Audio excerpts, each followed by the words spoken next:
Ел жаңалықтары.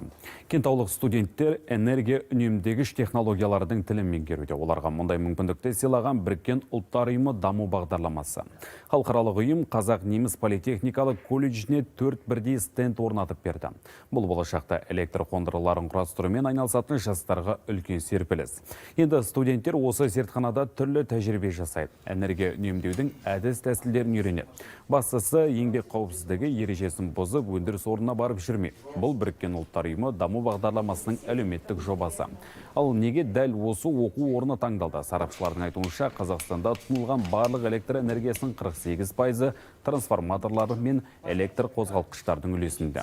Сол үшін 2017 жылы трансформатор өндіретін кәсіпорынмен энергия тиімділікті арттыру бойынша меморандумға қол қойылған.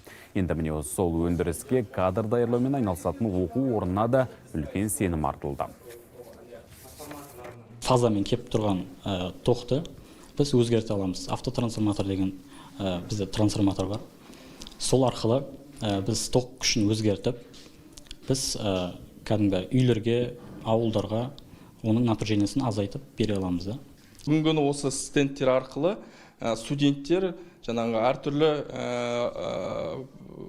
зертханалық жұмыстарын орындайды. Яғни жаңағы трансформаторлардың пайдалы әсер коэффициенттерін өлшейді, жаңағы болып жатқан жаңағы шығындыларын есептей алады.